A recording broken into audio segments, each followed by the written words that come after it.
Hi நண்பர்களே, welcome to நம்ம ஊர் மயிலை சேனல். இன்றைக்கி நம்ம வந்திருக்க இடம் பார்த்திங்கன்னா பெருஞ்சேரியில் இருக்கிற புதிய சிவன் கோயிலுக்கு தான் நம்ம வந்திருக்கோம். இந்த கோயிலோட சிறப்பம்சம் பார்த்திங்கன்னா மற்ற கோயில் மாதிரி கோபுரமாக வடிவமைக்காமல் சிவலிங்கமாகவே இந்த கோயிலை வடிவமைச்சிருக்காங்க. சிவனை நோக்கி இருக்கிற மாதிரி ஒரு பெரிய நந்தி பகவானும் வடிவமைக்கப்பட்டிருக்கு. இதுதான் இந்த கோயிலோட சுற்றுவட்டார பகுதி.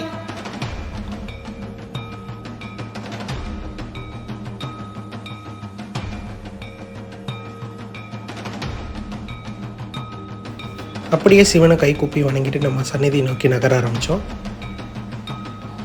இந்த அழகிய லிங்கம் 5 அடி உயரமும் மற்றும் ஒரே கல்லில் செதுக்கப்பட்ட சிறப்பும் கொண்டிருக்கு. ஆண்டவா, எல்லாரும் எப்போவும் மன நிம்மதியோட எந்த தொந்தரவும் இல்லாமல் சந்தோஷமா இருக்கலாம்.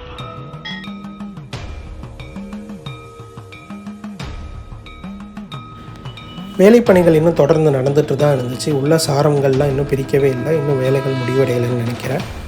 நிறைய பணி ஆட்கள் வேலை செஞ்சுக்கிட்டு தான் இருந்தாங்க. நந்தி பகவானும் ரொம்பவுமே அழகாக அமைச்சிருந்தாங்க. சிவனுக்கு வலதுபுறம் பார்த்திங்கன்னா ஒரு கட்டிட வேலையும் நடந்து கொண்டு இருந்துச்சு.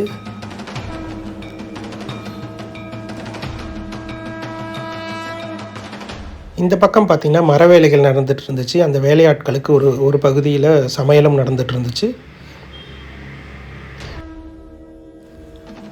அப்படியே கொஞ்சம் நகர்ந்து வந்திங்கன்னா ஒரு பகுதி ஃபுல்லாக கோயிலுக்கு சொந்தமான குதிரைகள் நிறுத்தப்பட்டு இருந்துச்சு. சுமார் ஒரு 15 குதிரைகள் இருக்கும்னு நினைக்கிறேன்.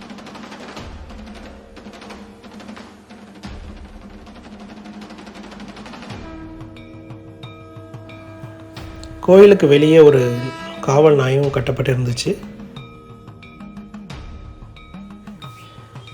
கோயிலின் வெளியே வலதுபுறம் ஒரு கோசாலை அமைக்கப்பட்டிருந்துச்சு.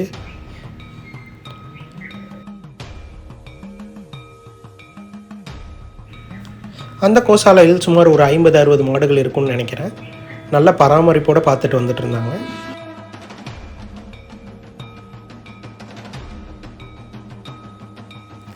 கோயில் கும்பாபிஷேகம் முடிஞ்சிருந்தாலும் இந்த கோயிலோட பணிகள் தொடர்ச்சியாக நடந்து கொண்டு தான் இருக்குது.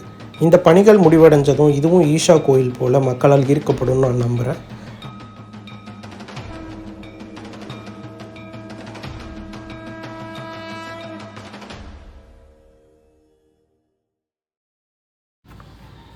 அனைத்து மக்களும் நல்ல உடல்நலத்தோடையும் மனமகிழ்ச்சியோடையும் இருக்கணும்னு இந்த இறைவனை நான் பிரார்த்திக்கிறேன். உங்களுக்கு இந்த வீடியோ பிடிச்சிருக்குன்னு நினைக்கிறேன். மறக்காமல் நம்ம ஒரு மயிலை சேனலை சப்ஸ்கிரைப் பண்ணுங்கள், லைக் பண்ணுங்கள், ஷேர் பண்ணுங்கள். தேங்க்ஸ் ஃபார் வாட்சிங்.